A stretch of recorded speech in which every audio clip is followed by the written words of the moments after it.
टेढ़ीमेंट्री YouTube channel पर एक बार फिर से आप सभी का हार्दिक स्वागत है। आज के वीडियो में हम आपके सामने प्रस्तुत करने जा रहे हैं पशुधन से संबंधित बहुत ही महत्वपूर्ण टॉपिक, जो आपकी पशु परिचर, पशु सहायक, पशु विभाग से संबंधित जितनी भी प्रतियोगी परीक्षाएं होती हैं उनमें यहाँ से इस वीडियो से कम 1 या 2 क्वेश्चन आपसे अवश्य पूछे जाएंगे।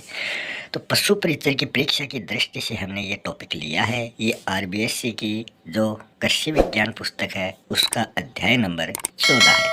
इसमें हम महत्वपूर्ण बिंदुओं की चर्चा आपके सामने करने जा रहे हैं जो बहुत ही इम्पोर्टेंट है। भारतीय अर्थव्यवस्था में पशुधन का क्या महत्व है वो हम इस वीडियो में देखने वाले हैं। वीडियो पर नए हैं तो सबसे पहले वीडियो को लाइक व शेयर करें और चैनल को सब्सक्राइब करना ना भूलें। चलते हैं आज के अपने टॉपिक में।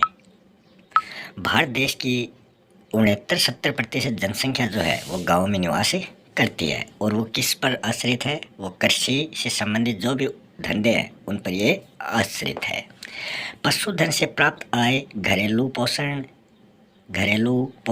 सुरक्षा एवं गरीबी उन्मूलन में महत्वपूर्ण भूमिका प्रदान करती है। तो पशुधन से जो आय प्राप्त होगी वो किस किस में भूमिका प्रदान करती है वो यहाँ बताया गया है। भारत का पशुधन क्षेत्र विश्व में सबसे बड़ा माना जाता है। 19वीं पशुधन गणना 2012 के अनुसार, तो ये 2012 के आंकड़े हैं जिसमें कुल पशुधन कितने थे? 5120.57 लाख। एवं कुक्कुट संपदा, मतलब जो कुक्कुट संपदा है वो कितनी थी? 2012 में जो 19वीं पशुधन गणना थी। तो उसके बाद में नए आंकड़े आ चुके हैं, तो ये क्या है? पुराने आंकड़े हैं। अगर इनसे पूछ लिया जाए तो आप इन पर भी थोड़ी नज़र रख लें। कितनी भैंसें हैं, कितनी गायें हैं, कितनी नर हैं, कितनी मादा हैं, कितना दूध है, सब कुछ यहाँ पर आंकड़े दिए गए हैं। फिर राजस्थान की अर्थव्यवस्था में पशुधन का क्या महत्व है? तो ये आपके लिए बहुत ही इम्पोर्टेंट है। इसमें हम बात करें क्षेत्रफल की दृष्टि से सबसे बड़ा जो राज्य है भारत में वो राजस्थान है, तो इसका प्रथम स्थान है। कुल भौगोलिक क्षेत्रफल जो राजस्थान का है वो है 3,42,239 वर्ग किलोमीटर है। इसका पश्चिमी तथा उत्तरी पश्चिमी भाग जो है वो मरु या अर्ध मरुस्थलीय कहलाता है, जो वृहद भारतीय थार का रेगिस्तान के नाम से वो जाना जाता है। यह थार का रेगिस्तान राजस्थान के 12 जिलों में फैला हुआ है और कुल भूभाग का 61.11% ये माना जाता है। तो ये जो बिंदु हैं ये भी आपके लिए बहुत ही महत्वपूर्ण रहने वाले हैं। राज्य के कुल भाग पर अरावली की जो पहाड़ियाँ हैं वो बिखरी हुई मिलती हैं। राज्य में सिंचाई जल की अनुपलब्धता, सिंचाई के साधनों का अभाव, समय पर वर्षा ना होना, जोतों का आकार छोटा होना आदि ऐसे अनेक कारण हैं जिसकी वजह से ग्रामीण क्षेत्रों की जनता को कृषि उत्पादन के साथ साथ पशुपालन को एक महत्वपूर्ण व्यवसाय के रूप में अपनाया जाता है। कि कृषि से अकेले किसानों का गुजारा नहीं चलता है, तो उन्होंने कृषि के साथ साथ पशुपालन, जो मिश्रित कृषि कहलाती है, इसमें कृषि के साथ साथ पशुपालन करना, तो पशुपालन का व्यवसाय भी उन्होंने शुरू कर दिया। तो यहाँ पशुधन संपदा 2012 की जो 19वीं पशुधन गणना थी उससे संबंधित ये आंकड़े हैं। भारत में कितनी थी, राजस्थान में कितनी है? गाय, भैंस, भेड़, बकरी, ऊंट, सूअर, अन्य और मुर्गी। फिर राजस्थान में पशुधन घनत्व दिया गया है 19वीं पशु जनगणना 2012 के अनुसार। तो पशु घनत्व जो है वो आप देख सकते हैं। तो यहाँ आप बात करें तो पशु घनत्व 227 सबसे अधिक जहाँ है वो बांसवाड़ा है। तो यहाँ पर पशु घनत्व बांसवाड़ा में आपको सबसे अधिक देखने को मिलता है। मगर उसके आगे हम देखें तो 292 दौसा में है, उससे अधिक है दौसा में।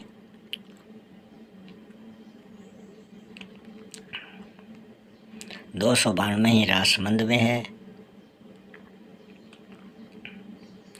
फिर यहाँ कुछ महत्वपूर्ण बिंदु हैं कि राज्य में सर्वाधिक पशुधन वाला जिला अगर हम बात करें तो वो बाड़मेर है, और सबसे कम पशुधन वाला जिले की हम बात करें तो वो धौलपुर है। तो धौलपुर में सबसे कम पशु संपदा है और बाड़मेर में सबसे अधिक। पशु घनत्व की दृष्टि से अगर हम बात करें तो सर्वाधिक पशु घनत्व वाला जिला दौसा और राजसमंद है। यहाँ हमने देखा था घनत्व 292 का था। सबसे कम पशु घनत्व की बात करें तो वो जैसलमेर जिले में देखने को मिलता है। वैसे ही हम इंसानों की जो जनगणना है उसके अनुसार आबादी देखें तो वो जैसलमेर में सबसे कम है। तो जैसलमेर में प्राणी कम पाए जाते हैं, इंसान भी कम है, पशु संपदा भी कम है, क्योंकि वो रेतीला मैदान है। पशुधन से जो पशु उत्पादन प्राप्त होते हैं उनका राज्य की अर्थव्यवस्था में सबसे महत्वपूर्ण योगदान माना जाता है, जिसका वर्णन नीचे दिया गया है। सबसे पहले है दुग्ध उत्पादन। तो इसमें 2014-15 के आंकड़े यहाँ बताए गए हैं। कितना दूध बकरियों से, कितना भैंस से, कितना गाय से प्राप्त होता है, तो आप ये देख सकते हैं। फिर है मांस उत्पादन। अगला बिंदु है अंडा उत्पादन। देसी मुर्गी प्रतिवर्ष 120 अंडे देती है, और उन्नत नस्ल की अगर मुर्गी हो तो वो प्रतिवर्ष 252 अंडे देती है। फिर है ऊन उत्पादन। ये आंकड़े जो हैं ये पुराने हो चुके हैं। फिर है बाल, जिससे थैले, दरिया, ब्रश आदि बनाए जाते हैं, कंबल भी इनसे बनाए जाते हैं। फिर है चमड़ा, सींग, खुर, हड्डी, इनसे भी उपयोगी सामान बनाया जाता है। सजावटी सामान, बटन, कंघी, ये सभी सिर और खुरों से बनाए जाते हैं। अन्य की बात करें तो पशुओं का अन्य उपयोग भी है। ऊंट गाड़ी, बैलगाड़ी, घोड़ा गाड़ी, सवारी गाड़ी आदि सभी में इनका प्रयोग किया जाता है। मनोरंजन की दृष्टि से भी इनको किसी मेले में या किसी विशेष उत्सव पर इनका नृत्य करवाया जाता है।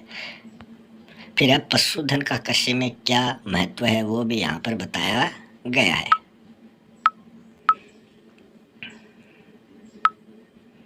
तो यहाँ हम बात करें तो इसमें आज देश में जनसंख्या के साथ साथ पशु संख्या भी निरंतर बढ़ती जा रही है। जहाँ ट्रैक्टर द्वारा खेती करना सुविधाजनक नहीं है, वहाँ छोटे किसान जो अपने छोटे खेतों पर कृषि करते हैं वो पशुओं की सहायता से करते हैं।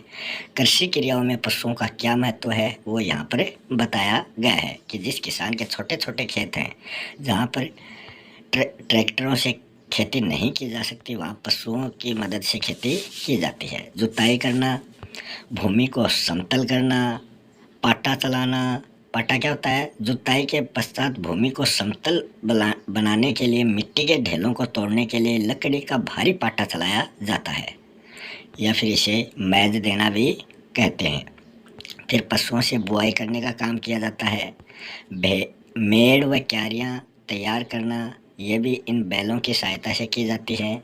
सिंचाई का काम भी किया जाता है। सिंचाई किस प्रकार की जाती है? बैलों के रस्सी बांध दी जाती है और वो क्या करते हैं, कुएं से पानी खींचते हैं। तो ये पहले होता था, अब ये नहीं होता है। निराई गुड़ाई में भी पशुओं का बहुत महत्व है, माना जाता है। गहाई में कि किसान अपनी फसल को पशुओं को उस फसल के ऊपर चलाते हैं, जिसको गहाई कहा जाता है। और वो पशु जो हैं उस फसल को अपने पैरों से दबाते हैं। यातायात के साधनों में भी पशुओं का उपयोग निरंतर बढ़ता जा रहा है। खलिहान की सुरक्षा के लिए भी पशुओं को पाला जाता है। जैसे कुत्ते जो होते हैं वो खेत की रखवाली करते हैं। कार्बनिक खाद में भी पशुओं का महत्व माना जाता है। अकार्बनिक खाद, ऊर्जा संसाधन में भी पशुओं का बहुत महत्वपूर्ण योगदान है, क्योंकि इससे गोबर गैस संयंत्र स्थापित किए जाते हैं। कृषकों को पूर्ण रोजगार पशुओं से प्राप्त होता है। आगे हम बात करें तो कृषकों को पौष्टिक आहार का जो स्रोत है वो भी पशुधन ही होता है। पशुधन से दूध, मांस, अंडा ये सभी कुछ प्राप्त होता है। आर्थिक स्थिति में सुधार होने लगा है कि जो किसान है उसकी आर्थिक स्थिति पशुओं के कारण उन्नत होती जा रही है। अगला बिंदु है कृषि में उपजे फसल अवशेष एवं खाद्य उपजात का सर्वोत्तम उपयोग पशुओं की सहायता से किया जाता है। इस प्रकार ये चैप्टर यहीं समाप्त होगा और आगे इस चैप्टर में महत्वपूर्ण बिंदु बताए गए हैं जो हमने इस अध्याय में देखे हैं। तो वो आप देख सकते हैं। दूध उत्पादन में भारत का विश्व में पहला स्थान माना जाता है। सबसे अधिक मुर्गियों की संख्या अजमेर जिले में है। भौगोलिक क्षेत्रफल हमने देख लिया था 61.11%। 19वीं पशु जनगणना 2012 में हुई थी, तो वो यहाँ पर दिया गया है।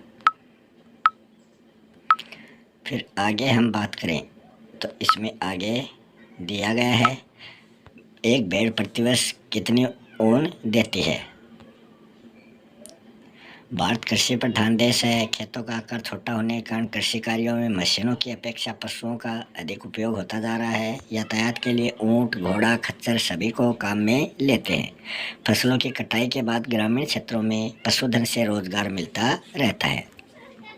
फिर इस अध्याय से संबंधित नीचे कुछ इम्पोर्टेंट क्वेश्चन दे रखे हैं। विश्व में दूध उत्पादन में भारत का कौन सा स्थान है, तो आप ये बताने का प्रयास करें। ये महत्वपूर्ण बिंदु में हमने अभी देखा था पहला स्थान माना जाता है। 2012 की पशु गणना के अनुसार राजस्थान में कुल पशुधन कितना रहा है, तो वो आप बताएं।